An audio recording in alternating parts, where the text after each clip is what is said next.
ko'pincha bu insonlar bilan tanishganimda aytishadiki, sizni birinchi ko'rganimda shunaqangi menga yoqqan edingiz. Sizlar bilan Nazaliya Amani va bugun kofem bilan qarshiladaman. Boshqacha bir aurangiz bor deb aytishadi menga va bu albatta menga juda ham yoqadi. Va oxirgi paytlarda sezayotgan narsam shu bo'ldiki, men har safar bu qizni ko'radigan bo'lsam, ko'pincha qizlar bilan bo'ladigan narsa bu. Bu qizni ko'rdim. Internetdadir yoki hayotimda bo'layotgan bu joylarga borayotganimdadir, bu kafeshkaga borarman 3-4 marta va o'sha yerda bitta qizni ko'raman va o'ziga jalb qiladigan aurasi bo'ladi, skажем. Va aytamanki, chiroyli qiz ekan. Faqatgina chiroyiga ham bog'liq emas. Aurasi aynan men aqlliman, men intellectualman, meni dunyoqarashim keng deb turadigan bir aurasi bo'ladi u ayollarning. Va aytamanki, o'ziga jalb qiladigan aurasi bor ekan. Va ba'zi biron bir payt o'tgandan keyin biz u qiz bilan tanishamiz. Har safar shunaqangi bo'lgan. Qaysidir qizni даже orqasidan ko'rgan bo'lsam, tepam orqasi xolos ko'rdim, aytdimki, chiroyli kiyinarkan. Men o'ylayapmanki, bu insonda vkusi bor ekan. Bir oy o'tadi, bir oy ham o'tmaydi yokida, 1-2 soat ichida yokida tanishamiz va bir-birimizga juda ham yoqib qolamiz va kamida 1-2 marta undan keyin yana ko'rishamiz va shu o'rtoqlik, tanishlik, networking bo'ladi. Bu narsa menga shunaqangi yoqadi. Bitta insonni ko'rganimda, ayniqsa o'zimdagi juda ham yoqadigan narsalardan bittasi, bitta insonni ko'rganimda sirazi qanaqangiligini tushunaman. Dunyo qarashini, nima deb o'ylashini sirazi ko'rgan joyimda tushunaman. Yuz tuzilishi yoki o'zini tutishi sirazi birinchi 5 minut ichida o'zini menga rangini ko'rsatadi desa ham bo'ladi. Aytishadi-ku, qizlar qizlarga do'st emas, okay? Umuman noto'g'ri gap. Bu narsaga men ishonmayman, sizlar ham ishonmanglar va bu trapga tushib qolmanglar. Bu bir bo'shliq, bu bir noto'g'ri xayol, bu bir sistematik xato. Nimaga? Tushuntirib beraman. Dunyoda ikkita jamoa bor. Masalan, deylik, erkaklar va ayollar. Va получается, erkaklarda ham xuddi ayollarda bu qizlarga ishonmasligi kerak, do'st bo'la olmaydi degan xuddi o'sha narsalar bo'ladi. Даже yomonroq holatlari ham ko'p bo'ladi. Lekin erkaklar juda ham yaxshi tushunib tushuradi, bir-biriga yomonlik qilishmaydi degan narsa yo'q. Ularda даже yomonroq holatlar ham bo'lishi kuzatilgan. Ayollarda ham bo'lishi mumkin. Lekin aynan ayollarga do'st bo'la olmaydi degan narsa bu yolg'on. Bu narsaga ishonadigan ayollar, bu narsaga ishonadigan insonlar в целом shundoq ham o'zi yaxshi отношенияda bo'lmagan insonlar deb o'ylayman. Chunki rostdan ham insonlarning yaxshiligini biladigan insonlar va o'zini ham yaxshiligini biladigan insonlar atrofdagilarda ham bu narsani ko'radi. Aytaylik, siz oldingizga 10 ta qiz keldi, lekin 3 tasi sizni podvodit qildi va ketdi desa, qolgan 7 tasiga qarab turib, sizlar ham o'shalardan bittasizlar deya olmaysiz. Balkim o'sha faqat boshidagi 3 tasi yomon bo'lgandir. Lekin qarab turib qolgan 7 tasiga ham bu narsani aytish qanchalik aqlga sig'ishi mumkin? Qanchalik aqlli inson bu narsani qilishi mumkin? Bir o'ylab ko'ring. Coffee break. Hayotimdagi eng katta yordamlarni men ayollardan olganman. Hayotimdagi eng katta tavsiyalarni ham ayollardan olganman. Nimaga? Chunki men ayollarga ishonaman. Ayollarning qanchalik mehribonligini, qanchalik dilga yaqinligini men bilaman. O'zim ham ayol bo'lganligim uchun bu narsani o'zimdan yaxshi bilaman. Va agarda siz atrofingizda ayollar unaqa, ayollar bunaqa deydigan ayollar bo'ladigan bo'lsa, o'shalardan ehtiyot bo'ling. Chunki ular o'zidan juda ham yaxshi bilishadi bu narsani. Chunki bilasizmi, shunaqa narsa borki, men atrofimdagilarni o'zimga o'xshagan yaxshi deb o'yladim degan bir konsept bor. Va inson o'zidan biladi ko'p narsani. Agarda o'sha inson atrofdagilariga yordam beradigan bo'lsa, ko'p odamlarga yaxshilik qiladi deb o'ylaydi. Agarda u inson atrofidagilarga juda ham ko'p kichkina yomonliklar qiladigan bo'lsa, orqasidan ozroq gapiradigan, u odamni qanday ish qiladigan bo'lsa, agarda bo'lmasam u inson atrofidagilarni ham xuddi o'sha ko'z bilan qaraydi, ko'radi.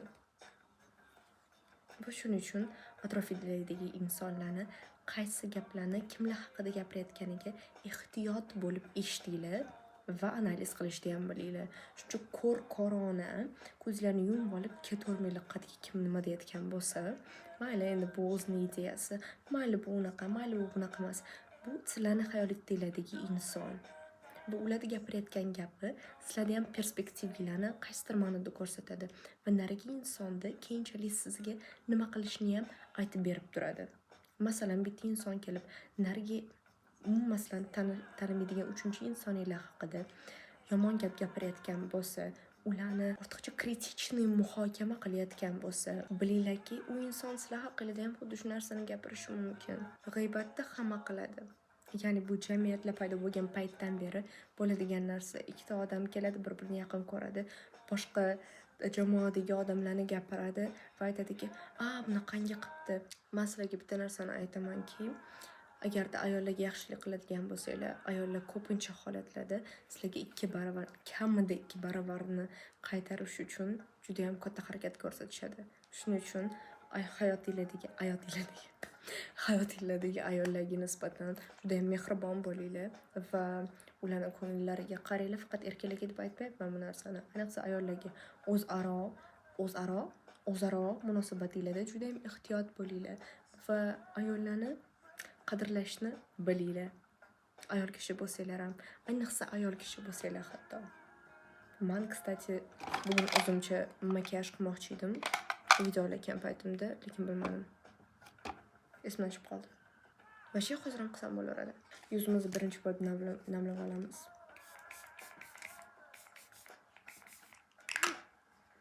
Fresh. Va gapirmoqchi bo'lganman, yana bitta boshqa narsam bor edi, yozib olganman bu yerga. Bitta kinoni ko'rgandim. Menga o'rtog'im aytgandiki, "Men bu kinoni ko'rdim, shunaqangi zo'r ekan, Love and Other Drugs." Men rasmi qo'yib qo'yman shetga. Shunaqa maqtashganda 2010-yildagi Anne Hathaway bilan bo'lgan kino, erkakning ismida yo'q, lekin скорее всего erkakga ko'proq pul to'lashgan bo'lsa kerak. Обидно, of course. И получается, bu kinoda shunaqangi narsa borki, Anne Hathaway kasal bo'ladi. Qaysi kasalligida? PPP. Bitta Londonda bitta stansiya, metro stansiyasi bor, даже bitta rayonchik bor. O'sha ayiqcha bo'lardi bitta. Pdan boshlanardi ismi. Короче, ayiq bo'ladi, u gapiradi, ustida ko'k koti bo'ladi, paltosi bilan, boshida qizil shapkasi bilan bo'ladi, shapkasining tagida doim bitta strawberry jamli buterbrod yuradi. Esimdan chiqib, Paddington deylik. Xullas, Paddington kasalligi bo'ladi u ayollar. Bu narsa sekin-sekin ko'payib borayotgan bo'ladi. Vaqt o'tishi bilan badani ishlamaslikka boshlaydi, buni tushunmaslikka boshlaydi va Alzheimerga o'xshagan turdagi kasalliklardan bittasi va u ayolda bu narsa juda ham erta boshlangan bo'ladi, geroinyasida Anne Hathaway. Получается, bu kinoda narigi erkak bilan bo'lishayotgan paytda ular tanishadi, bir-birini yoqtirib qoladi. Kinoning oxirida u qiz ketib qolayotgan bo'ladi. Odatdagi rom-komlarning istoriyasi albatta. Avtobusda qaysidir boshqa shaharga ketayotgan bo'ladi va orqasidan narigi bola yugurib boradi. To'xta, men seni yaxshi ko'raman, unaqa deyish uchun. Va men o'sha paytgacha tomosha qildim bu kinoni va aytdimki, vроде normalniy ketyapti. Yoqyapti menga, chunki bir-birini nima bo'lganda ham yaxshi ko'radigan ikkita inson va bu narsani ko'rsatib berishga harakat qilishyapti. Chiroyli. Undan keyin bo'lsa, narigi qiz avtobusdan tushgan paytda u bola iltimos men bilan qol, men bilan bo'lgin deb convince qilishga harakat qilayotgan paytda shunaqa jumla quradi va o'sha men uchun prям точка bo'ldi. Aytdiki, men seni yaxshi ko'raman, men seni sevaman va menga juda ham yoqadi seni menga qarashing, meni qanaqangi inson sifatida ko'rishing, chunki u bola mashangik bo'ladi, qaysidir ma'noda. Va aytadiki, qanaqa qilib meni ko'rishing menga juda ham yoqadi. Men seni yaxshi ko'raman. Bola aytayaptiki, men seni shunchaki senliging uchun yaxshi ko'raman emas, meni qanaqangi yaxshi ko'rishing uchun yaxshi ko'raman seni. Bu nima degani? Aytayaptiki, men seni yaxshi ko'rmayman.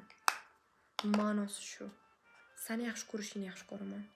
Bu juda ham egoistik bir gap, shundoq ham boshidan beri. Va u qiz aytibdiki, ko'zini mo'ltillatib qarab, "Wow, ha, men ham seni yaxshi ko'raman" deb. What do you mean?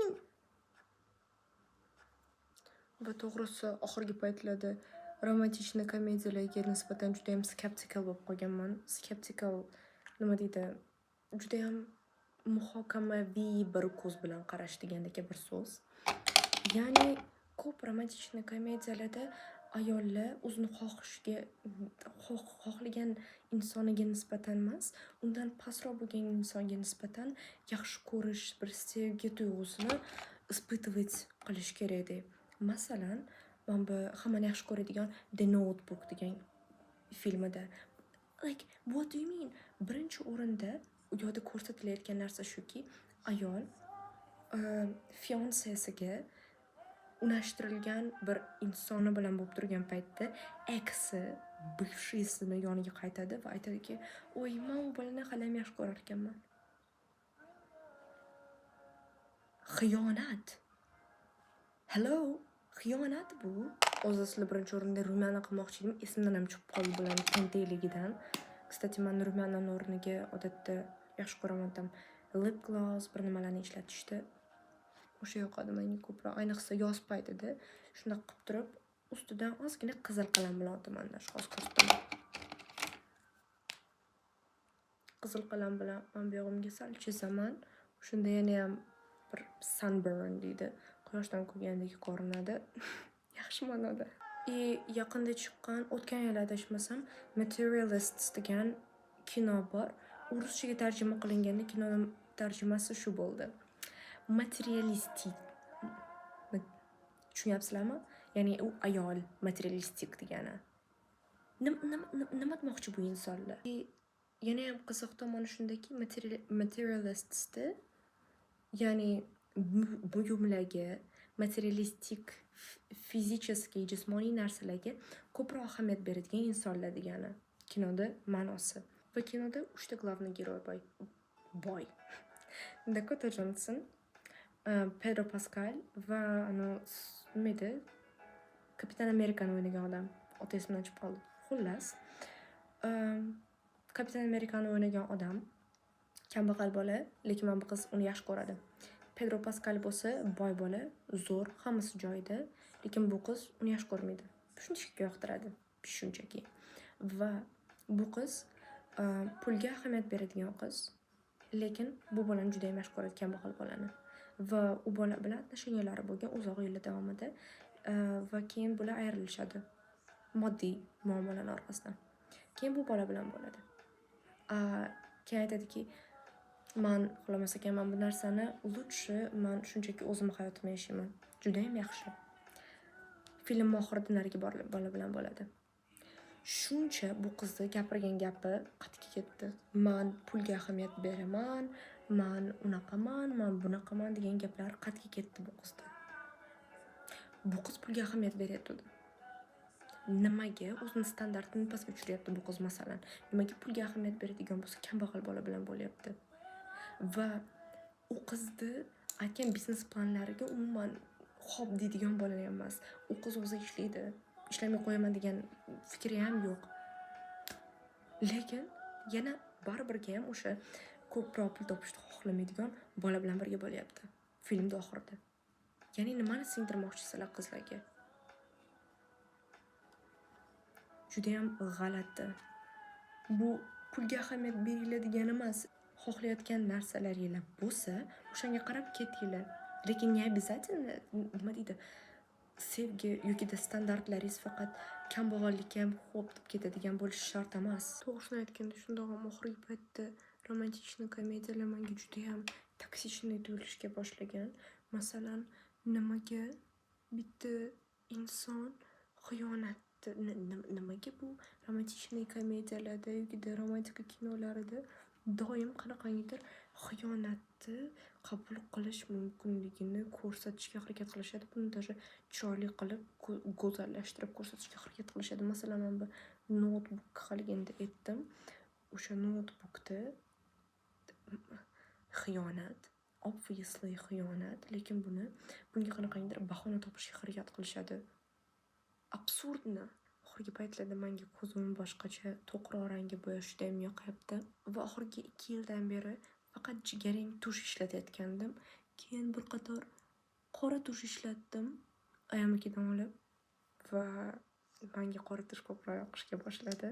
Va hozir endi faqat qora tush ishlatyapman va eski ozroq qolgan korичневый tushim qoldi xolos. Ancha bo'lganda YouTube'ga video olmaganimga va to'g'risi ancha sog'indim YouTube'ga video olishni, lekin Instagram bilan ovora bo'lib qoldim. Keyin boshqa narsalar to'g'risini aytganda bu hammasi bahona, shunchaki eplasa bo'lardi, lekin eplamadim.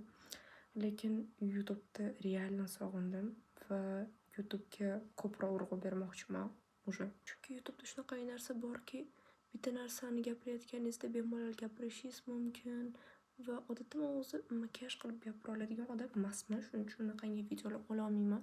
Chunki bitta nima qilayotganimda makiyaj videosi olayotganda xayolim umuman boshqa joyga ketib qoladi va odatda gapirmayman, uni o'rniga muzika eshitib makiyajimni qilaman, lekin ozroq qiyin bo'ladi shuning uchun menga, lekin bu safar qanaqadir oson bo'ldi. Ajoyib. Yaqinda Saint Levantda konserti bo'lishga boshladi уже.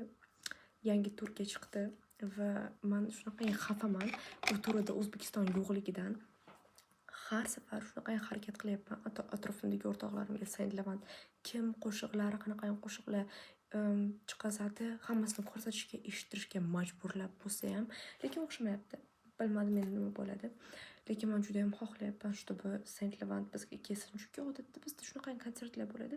Yo'gida 50 yoshdan oshgan, stuldan turgisi kelmaydigan odamlar keladi. Turklar ko'pincha, aytmayapmanki ularning muzikasi yomon deb, lekin Turkiyani o'zida ham уже yosh avlod boshqacha muzika eshitishga boshlagan, lekin hali ham turk muzikasi deganda Cem Adrian faqat realno zo'r qo'shiq aytadigan inson, ijodkor, hammasi joyida. Lekin nimaga aynan 50 yoshdan oshgan odamlar, nimaga уже modadan qolgan qo'shiqlarni eshitishga harakat qilamiz, nimaga faqat o'shalar keladi, уже yangiroq, yoshroqlar kelsa ham bo'ladi-yu.